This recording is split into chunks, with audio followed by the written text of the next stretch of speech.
Shalom, selamat pagi. Hari ini kita merayakan Hari Raya Natal. Natal menampilkan sesuatu yang amat berbeda dengan semangat orang zaman ini. Kalau orang zaman ini mencari yang enak-enak, Putra Allah justru menjelma menjadi manusia yang miskin dan hina. Ia lahir di kandang domba. Dapat dibayangkan betapa kotor dan baunya kandang itu.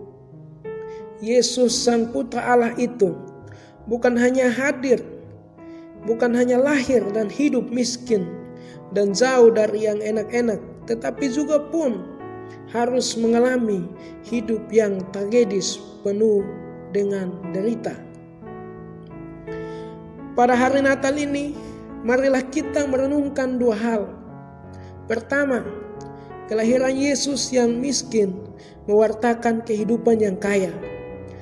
Anak bayi yang dibungkus dengan kain lampin dan dibaringkan di palungan, itu adalah Sang Juru Selamat, Kristus dan Tuhan. Siapa mengira justru Yesus, sang bayi miskin itu, adalah Dia yang disebutkan atau dinubuatkan oleh Nabi Yesaya dalam bacaan pertama sebagai penasehat ajaib. Allah yang perkasa, Bapa yang kekal, Raja damai. Yesaya 9 ayat 5. Siapa mengira Putra Allah yang sebenarnya kaya dan mulia justru menjadi manusia yang miskin. Dia tidak lahir di tempat mewah meskipun hal itu bisa dilakukannya. Betapa susahnya orang pada zaman ini melihat kekayaan batin dalam apa yang dipandang rendah oleh masyarakat. Betapa sulitnya manusia zaman ini untuk menghargai hal-hal yang kecil dan menganggap remeh. Kita lebih suka hal-hal yang besar dan sensasional. Kita lebih mencari popularitas. Betapa sulitnya kita untuk tampak kesibukan. Hari Raya Natal ini mengajak kita untuk menggali dan memahami kekayaan batin dan kekayaan rohani dari hal-hal kecil, remeh, jauh dari publikasi.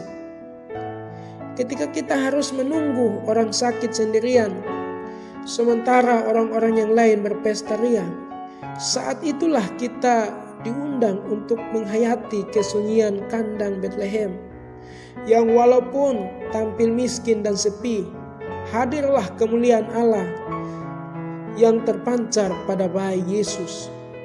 Yang kedua, damai sejahtera yang diwartakan Natal adalah kasih karunia Allah yang tampak dalam Yesus Kristus. Artinya, kehadiran Tuhan Yesus Kristus yang kini kelahirannya membawa damai sejahtera di bumi. Para malaikat dan bala tentara surgawi menyambut kelahiran Yesus dengan pujian. Kemuliaan bagi Allah di tempat yang maha tinggi dan damai sejahtera di bumi di antara manusia yang berkenan kepadanya. Lukas 2 ayat 14. Damai sejati bukanlah sekedar tidak ada peperangan atau suasana tenang tanpa gangguan, tetapi berakar dan mengalir dari kehadiran Tuhan sendiri. Surat Paulus kepada Titus dalam bacaan kedua menyebut Tuhan yang hadir itu sebagai kasih karunia Allah yang menyelamatkan manusia. Terima kasih, Tuhan Yesus memberkati.